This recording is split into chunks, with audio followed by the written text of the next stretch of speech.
और अब बात करते हैं संकटनाथ शिंदे की, यानी कि महाराष्ट्र की, जहां सियासी घमासान जारी है। लेकिन सवाल यह है कि ऑपरेशन लोटस या फिर भीतरघात या फिर गठबंधन में टूटन या फिर विचारधारा से खिलवाड़ या फिर मुख्यमंत्री की कुर्सी की हसरत या फिर राष्ट्रपति चुनाव में आंकड़ों की जरूरत, आखिर वो कौन सी वजह है जिसने महाराष्ट्र की सरकार को अस्थिर कर दिया है? महाविकास आघाड़ी अखाड़े में तब्दील हो गई, शिवसेना के सिपाही गुटों में बंट गए और विधानसभा का गणित कुछ ऐसा कि गठबंधन वाली बहुमत की सरकार अल्पमत में दिखाई दे रही है और अल्पमत की बीजेपी बहुमत देख रही है। हालांकि सियासी तौर पर महाराष्ट्र में एक बार पहले भी बीजेपी गच्चा खा चुकी है। पहले गच्चा खाया एनसीपी के अजीत पवार के हाथों। क्या इस बार शिवसेना के नेता शिंदे गच्चा दे सकते हैं? क्योंकि शिंदे सूरत में बैठकर बोल रहे हैं कि वो शिवसेना से नाराज नहीं है, ना ही शिवसेना छोड़ने वाले हैं। वो बाला साहेब के सच्चे सिपाही हैं। वो चाहते हैं कि गठबंधन बीजेपी के साथ हो। तो क्या शिंदे की सियासत में उद्धव की कुर्सी जाएगी या फिर उद्धव की कुर्सी पर अब बीजेपी की गद्दी लग जाएगी? आज बात इस मुद्दे पर कि महाराष्ट्र में सियासी महाड्रामे में संकटनाथ शिंदे की स्क्रिप्ट लिखी किसने और इसका क्लाइमैक्स का दी एंड क्या होगा?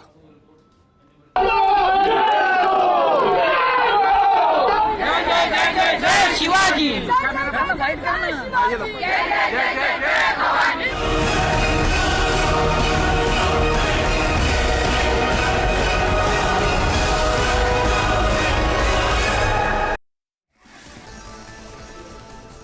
शिवसेना के कुल 56 विधायक हैं। शिंदे बोल रहे हैं कि 35 उनके साथ हैं। मतलब यह निकाला जाए कि सिर्फ 21 विधायक ही उद्धव के साथ हैं। तो क्या शिवसेना के विधायकों के लिए नेता उद्धव ठाकरे नहीं बल्कि एकनाथ शिंदे हैं? या फिर उद्धव को वो नेता मान ही नहीं रहे और क्या वो बाला साहेब के रास्तों से भटक चुके हैं? लेकिन फिर सवाल यह है कि शिंदे की बगावत सत्ता परिवर्तन के लिए है या फिर गठबंधन परिवर्तन के लिए? इस मुद्दे पर बात करने के लिए हमारे साथ मौजूद हैं कांग्रेस नेता अरुण शर्मा जी, हमारे साथ मौजूद हैं राजनीतिक विश्लेषक मिथिलेश जैमिनी जी। अरुण जी, सबसे पहले आपके साथ चर्चा।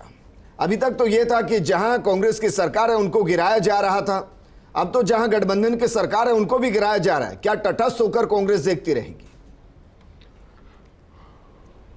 देखिए विजेंद्र, अब पूरे देश में किसी भी नागरिक को ये शंका नहीं रहनी चाहिए कि भारतीय जनता पार्टी किस तरह से चुनी हुई सरकारों को, गठबंधनों को, जो भी इनके विरोध में है जी, उनको दुश्मन मान के साम दाम दंड भेद, सेंट्रल एजेंसीज का दुरुपयोग, मनी पावर तो इतनी जबरदस्त है, अब फिनोमिनल है इनके पास, राजनीतिक बॉन्ड। सर बताइए, कांग्रेस के भी 14 विधायक गायब हैं, उन पे मनी पावर काम की है या ईडी सीबीआई की पावर काम की है? साम दाम दंड भेद में से क्या लगाया गया आपके विधायकों पे? उनके भी फोन स्विच ऑफ, वो भी गायब हैं।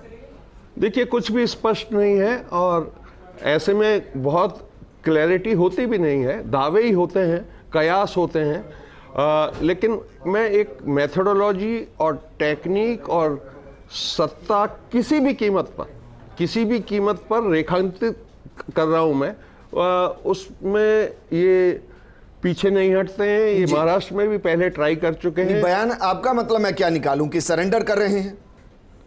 नहीं, देखिए ये अभी अगर अपने नेताओं को बचा ना पाए, गठबंधन की सरकारों को बचा ना पाए, बहुमत की सरकार को बचा ना पाए, तो मतलब मैं यही निकालूं ना कि सरेंडर कर दिया है बीजेपी के पॉलिटिक्स के सामने। आप स्वतंत्र हैं निष्कर्ष निकालने के लिए, उसको आप सरेंडर कह सकते हैं या देश में जो प्रजातंत्र का हाल है उस पे दुख मना सकते हैं। चॉइसेस बहुत हैं, लेकिन ये जो हो रहा है, ये जो तिकड़म की राजनीति है जो हमने राजस्थान में भी बहुत क्लोज क्वार्टर से देखी है, सौभाग्य से यहाँ उनको कोई सफलता नहीं मिली।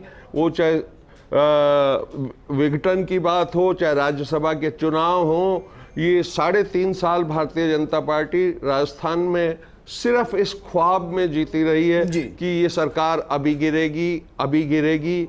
मंत्रिमंडल के विस्तार के तुरंत बाद आप ये गिरेगी। कह रहे हैं सर, राष्ट्रीय कांग्रेस को आप सिर्फ राजस्थान तक समेट कर रखना चाहते हैं, ये कहीं? नहीं, आप कमाल कर रहे हैं। एक ना एक दिन जनता जागेगी। कौन सा वर्ग है सर, जिसके यहाँ तो साथ नेताओं के जागने की बात हो रही है ना। जिन 14 के मोबाइल फोन बंद हैं वो कोई जनता थोड़ी ना है, वो आपके हाथ के निशान के साथ चुने हुए नेता हैं। जिस सरकार को अस्थिर किया जा रहा है उसमें आपके भी मंत्री हैं, गठबंधन की सरकारें हैं, जनता कहां से आई इसमें? ओहो, वो जनता को प्रतिनिधित्व करते हैं तो इसलिए जनता से उनका सरोकार तो सीधा है। लेकिन मैंने आपको एक शुरू में डिस्क्राइब कर दिया कि जिस टाइप की राजनीति इस देश में चल रही है, इस देश के 8-10 हिस्सों में इनके पदचिन्ह पाए जाते हैं जहां उन्होंने चुनी हुई सरकारें, जनमत कुछ है और इन्होंने अपनी धन शक्ति और तिगड़मबाजी और सेंट्रल एजेंसीज के दुरुपयोग, मतलब आज ये उदाहरण देने का समय नहीं है। अपने पास बहुत बड़ी लिस्ट है, वो चाहे मुकुल रॉय हो। विपक्ष तो होता ही लड़ने के लिए ना, शून्य होने के लिए थोड़ी ना होता है। अगर वो शून्य करने पर लगे हैं और शून्य हो रहा है धीरे धीरे, तो फिर विपक्ष का मतलब कहां रह गया? मिथिलेश जैमिनी जी, क्या जिस रणनीति के साथ बीजेपी काम कर रही है, क्योंकि हर किसी को यहां मुंबई की सरकार, महाराष्ट्र की सरकार दिखाई दे रही है, मुझे इसमें राष्ट्रपति चुनाव भी दिखाई दे रहा है, क्या आपको भी दिखाई दे रहा है? देखिए विजेंद्र जी, सच में राष्ट्रपति चुनाव भी एक मुद्दा हो सकता है, क्योंकि राष्ट्रपति चुनाव में उन्होंने YSR जगन रेड्डी से भी बात कर ली है और बीजू जनता दल के नवीन पटनायक से बात कर ली है, और कई और भी इनके पास मास्टर कार्ड है कि कल हो सकता है वो मायावती को राष्ट्रपति का पदाधिकारी घोषित कर दे, जो भी प्रत्याशी घोषित कर दे, वो उनके पास वैक्यूम है। लेकिन जो महाराष्ट्र वाला जो प्रकरण हुआ है उसमें अशोक गहलोत ने जो बात कही आज हॉर्स ट्रेडिंग की, वो एक इम्पॉर्टेंट इशू है। वो सियासत में जो हॉर्स ट्रेडिंग का कहर है, दिखाते शहद और पिलाते जहर हैं, ऐसे हालात आज देश की राजनीति में पैदा हो गए हैं। इस पर मंथन करने की जरूरत है। लेकिन एकनाथ शिंदे नो डाउट महाराष्ट्र के सबसे बड़े नेता हैं शिवसेना के, और उन्हें जो विधायक दल का नेता भी उन्हें चुना गया था, जो तमाम चीजें थी। और एकनाथ शिंदे ने साफ कहा कि मैं बाला साहिब ठाकरे का सच्चा भक्त हूं, और बाला साहिब ठाकरे ने हिंदुत्व की लड़ाई लड़ी थी। ऐसे में जब चुनाव में जब जाएंगे तब उसके साथ प्रॉब्लम हो सकती है। उद्धव ठाकरे ने जो गठबंधन किया, उसको समझना चाहिए था कि राज्यसभा चुनाव में क्रॉस वोटिंग हुई और MLC में 10 वोट की क्रॉसिंग हुई। तो आप अगर सियासत के इशारों को नहीं समझेंगे तो राजनीति में नहीं चल सकते। आपको फिर पता होना चाहिए था कि राष्ट्रपति चुनाव भी है। और दूसरा जो सबसे इंपॉर्टेंट चीज है कि कहीं ना कहीं जो शिव सैनिक है वो अंदर से कुंठित हो गए थे, क्योंकि ओवैसी का वोट भी महाअघाड़ी को मिला था। उसके बाद में उनके लोगों को भी महाराष्ट्र में कहा जाने लगा था, और कांग्रेस के साथ जो गठबंधन हुआ था वो इनकी पॉलिटिकल केमिस्ट्री को सूट नहीं करता है, क्योंकि वो जय भवानी जय शिवा के नाम से नारे लगा के चुनाव जीतते हैं। जो उनकी बैकबोन है, पॉलिटिकल बैकबोन है, उस बैकबोन पर सबसे बड़ा प्रहार था। अब एकनाथ शिंदे पर वही ड्रामा हो रहा है जो राजस्थान में हुआ। एक और बयान दिया उन्होंने, कहा कि वो सत्ता छोड़ सकते हैं, हिंदुत्व नहीं छोड़ सकते हैं। बिल्कुल। तो क्या ये इसका मतलब ये है कि कांग्रेस हिंदुत्व के रास्ते पे नहीं? देखिए, कांग्रेस हिंदुत्व के रास्ते पे है या नहीं, क्योंकि बीजेपी ने जो आम जनमानस है उसके परसेप्शन में ये डाल दिया कि हिंदुओं के सच्चे हक हकूक की लड़ाई लड़ने वाले हम हैं। और जो कल अशोक गहलोत ने बयान दिया कि बीजेपी और आरएसएस के दादा और परदादा भी आ जाएं, जो ऐसी भाषाएं बोली जा रही है दोनों दलों की तरफ से, आपको कहीं ना कहीं मर्यादा और संस्कार लाने पड़ेंगे।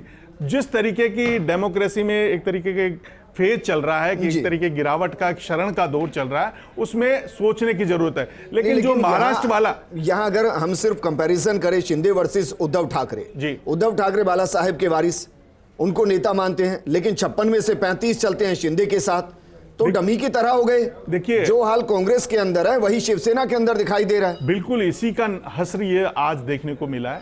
और दूसरा जो संजय रावत, उनका बड़बोलापन ने भी शिवसेना को बहुत नुकसान पहुंचा है। संजय रावत के बार बार बयान से एकनाथ शिंदे कहीं न कहीं हाशिए पे जा रहे थे।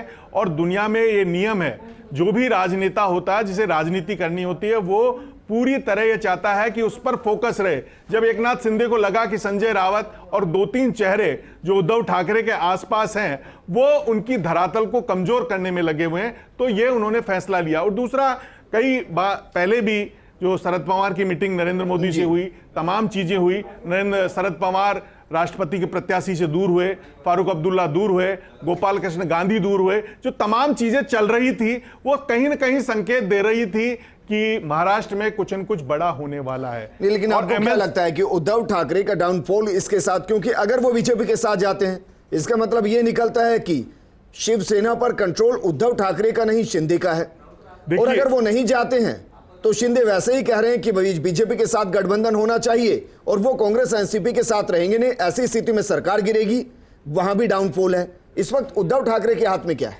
देखिए, उद्धव ठाकरे के लोकतंत्र में लोकलाज इंपॉर्टेंट है, जनता का जनाधार किसके साथ है इंपॉर्टेंट है। कि नारा गांव में लगता है जनता नेता वही होता है जिसके साथ जनता चलती है।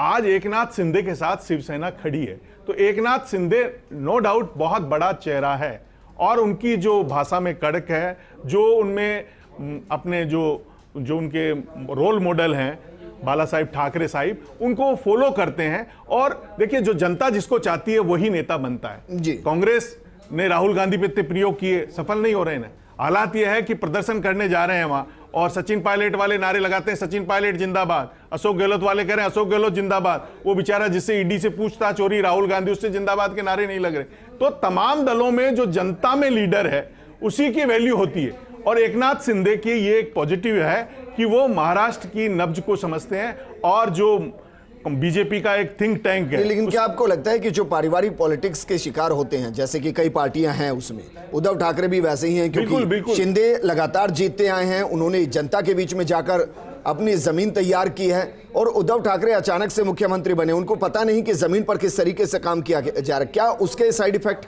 देखिए, कांग्रेस के साथ क्या हुआ, वाईएसआर जगन रेड्डी कहां से निकले, कांग्रेस से। ममता बनर्जी कहां से निकली, कांग्रेस से। शरद पवार कहां से निकले, कांग्रेस से।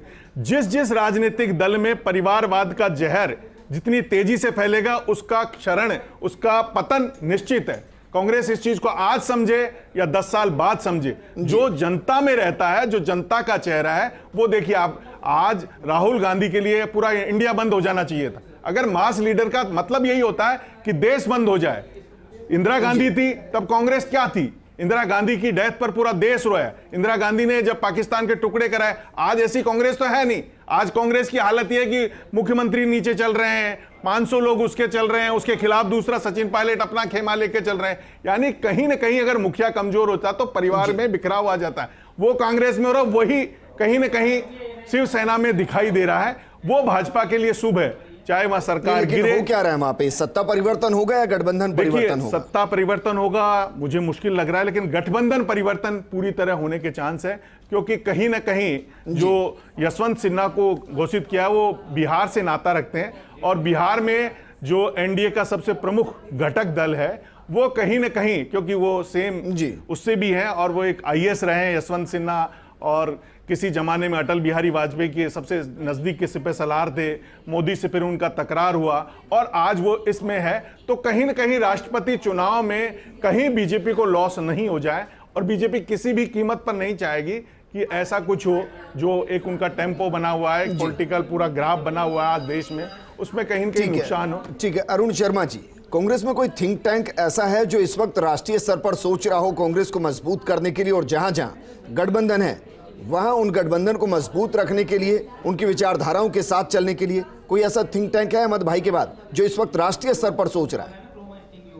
देखिए, थिंक टैंक और विचारक और सोचने वाले और इवन जनता में भी एक साइजेबल पॉपुलेशन है विजेंद्र इस देश की, जो चाहती है कि कांग्रेस मजबूत हो, विपक्ष मजबूत हो और देश सही दिशा में जाए अगर विपक्ष मजबूत होगा। कोई कमी नहीं है मैन पावर की, पर जिस प्रकार की राजनीति आज की तारीख में विजेंद्र हो गई है, हमको मानना पड़ेगा ये सब नौटंकी है कि मैं शिवाजी का साधक हूँ या मैं बाला साहब ठाकरे का असली सैनिक मैं ही हूँ, या मैं बहुत बड़ा हिंदू हित को साधने वाला हूँ। ये सब रामलीला के पात्र हैं और समय समय पर जरूरत के हिसाब से अपने संवाद बोलते हैं। सर, शिवसेना में एकनाथ शिंदे की भूमिका समझते हैं सर? असली डील अरुण शर्मा जी, एकनाथ शिंदे की भूमिका आप शिवसेना में समझते होंगे, उद्धव ठाकरे से ज्यादा भूमिका है उनकी शिवसेना के अंदर? मुझे आइडिया नहीं है, ये सरकार अब 2.5 साल पुरानी है। वो विधायक दल के नेता भी हैं। जी हाँ, अगर महागाड़ी सरकार उद्धव के चेहरे पर नहीं अड़ती तो शायद वो वहां के मुख्यमंत्री भी होते। देखिए, आज की तारीख में ये श्रीमान शिंदे पे कोई भी निबंध लिख सकता है, वो बहुत मजबूत हैं और कमाल के नेता हैं। मैं तो ये जानता हूं, आज की तारीख से पहले लगभग 2.5-3 साल से उद्धव ठाकरे मुख्यमंत्री थे, सरकार चला रहे थे ठीक से। अब आज ठीक से स्थिति पैदा हुई है, ठीक से सर। हाँ जी, अरुण शर्मा जी, इसको ठीक से कहते हैं कि कांग्रेस के 14 विधायक गायब हो जाएं और 35 से ज्यादा विधायक यार आप शिवसेना के गायब हो जाएं और कहें कि हम नाराज हैं, और ये कह रहे हैं आप ठीक से। विजेंद्र, कमाल है सर। वापस मैं आपके पास आऊंगा। हमारे साथ बीजेपी विचारक अमिताभ हिरावत जी जुड़ गए हैं। अमिताभ हिरावत जी, सर आपको याद होगा जब परिणाम आया था और परिणाम आने के बाद अजीत पवार को साथ लिया था, सरकार बनाई थी, कुछ दिनों में गिर गई थी, कुछ घंटों में गिर गई थी। कहीं ऐसा तो नहीं कि शिंदे के जरिए फिर गच्चा खा जाएंगे? देखिए, इस बार बीजेपी ऐसा लगता है कि अगर कोई भी कदम उठाएगी और कोई भी पब्लिक के अंदर अपना पोस्चर लेगी तो वो सोच विचार करके और अपनी पक्की मजबूत नींव के साथ में ही लेगी। अगर ऐसा नहीं करती है तो हमें ऐसा लगेगा कि वो परिपक्व नेतृत्व नहीं है, परंतु ऐसा बात नहीं है। एक बार धोखा खाने के बाद में मुझे नहीं लगता कि फडणवीस अथवा केंद्रीय नेतृत्व कोई भी किसी भी प्रकार से इस तरह की रिस्क लेना चाहेगा।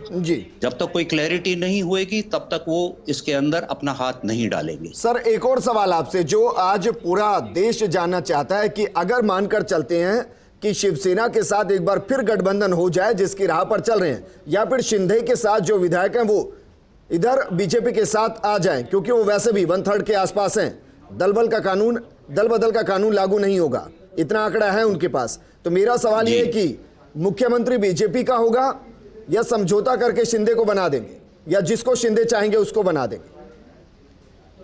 देखिए, पहले भी जो झगड़ा हुआ था वो इस बात के ऊपर ही हुआ था कि मुख्यमंत्री बीजेपी का रहे अथवा शिवसेना का। यदि बीजेपी उस वक्त भी ये मान जाती कि साहब उद्धव को हम बना दें मुख्यमंत्री, तो उद्धव बीजेपी का साथ छोड़कर नहीं जाते, क्योंकि चुनाव तो दोनों ने साथ में ही लड़ा था जी। तो ऐसी स्थिति के अंदर जो बीजेपी का उस वक्त तात्कालीन निर्णय था वो यही था कि नेतृत्व हमारे पास रहेगा, क्योंकि हम बड़े दल के रूप में उभरे हैं जी। ऐसी स्थिति में चूंकि अभी परिस्थितियां बदली हुई है, तो ऐसे के अंदर हो सकता है कि जिस तरीके से आसाम के अंदर हमने देखा कि हेमंत बिस्व शर्मा किस प्रकार से बीजेपी के साथ में एकदम एकजुट हो गए हैं, तो ये भी एक संभावना है कि राणे भी बीजेपी के साथ मिलकर के और एकजुट हो जाएं। हो सकता है उसमें कुछ समय लगे, परंतु वो इस तरीके का निर्णय ले सकते हैं, क्योंकि उनकी मूलतः विचारधारा हिंदुत्व की रही है और उसको ओवरनाइट जिस तरीके से कांग्रेस के साथ गठबंधन करके इन्होंने बदलने की कोशिश करी थी, तो वो एक आम शिव सैनिक को भी पचती नहीं है। ठीक है सर, मेरे पास वक्त की कमी है, एक लाइन में जानना चाहूंगा कि महाराष्ट्र में सत्ता परिवर्तन होने वाला है या गठबंधन परिवर्तन होने वाला है? संभावना तो सत्ता परिवर्तन की ज्यादा लगती है, क्योंकि आपस के अंदर जिस तरीके का कटुता इनमें पैदा हुई थी उसमें लगता नहीं है कि मात्र गठबंधन बदल जाने से ही कोई काम हो जाए। ठीक है सर। मिथिलेश जी, फाइनल कमेंट में आपसे चाहूंगा, क्या यह भी हो सकता है कि अगर एक बार के लिए शिवसेना बीजेपी के साथ जाए तो उद्धव मुख्यमंत्री ना रहे, चाहे फिर कोई भी? देखिए, ये बिल्कुल निश्चित रूप से उद्धव को मुख्यमंत्री बीजेपी किसी भी कीमत पर स्वीकार नहीं करेगी, लेकिन जो महाराष्ट्र की राजनीति का रिएक्शन चोमू से आया वो बड़ा रोचक आया कि जिस तरीके से गजेंद्र सिंह शेखावत ने कहा कि सचिन पायलट चूक गए, हमने उन्हें एक मौका दिया था। उसके बाद में अशोक गहलोत ने कहा कि 10-10 करोड़ में एमएलए खरीदे जा रहे थे। तो ये जो तमाम चीजें हैं जो महाराष्ट्र का है, महाराष्ट्र के बाद कहीं राजस्थान में आंच नहीं आ जाए, ये कहीं न कहीं आ गया। हालांकि सचिन पायलट ने उसे पूरी तरह खारिज कर दिया और राजस्थान में, पूर्वी राजस्थान में अब बीजेपी का एक भी एमएलए नहीं है। जो 5 जिले हैं उनमें एक एमएलए थी धौलपुर से कुशवाहा, वो भी छोड़ गई है। तो पूरी राजस्थान पूरी तरह आज की तारीख में बीजेपी मुक्त हो चुका है। और ऐसे में ईआरसीपी जो पूर्वी राजस्थान की जान है, उसके लिए उन्होंने कहा कि हम 2023 में आएंगे जब सरकार बनाएंगे, या मुख्यमंत्री उनको नहीं सर, इन मुद्दों पर बाद में बात कर लेंगे। आज सिर्फ महाराष्ट्र की बात, महाराष्ट्र का सबसे हमारे साथ जुड़ने के लिए अरुण शर्मा जी आपका भी शुक्रिया, अमिताभ हिरावत जी आपका भी शुक्रिया। सियासत में कहते हैं कि जो सत्ता पर बना रहे वो अपने हिसाब से नियम कायदे सबको बदल लेता है। क्या वाकई में महाराष्ट्र में ऐसा ही हो रहा है, या फिर कहा जाता है ना कि चार बैसाखी एक साथ बराबर नहीं चलती, गठबंधन का भी क्या वही हश्र है, या फिर विचारधारा सत्ता पर हावी हो रही है? नमस्कार।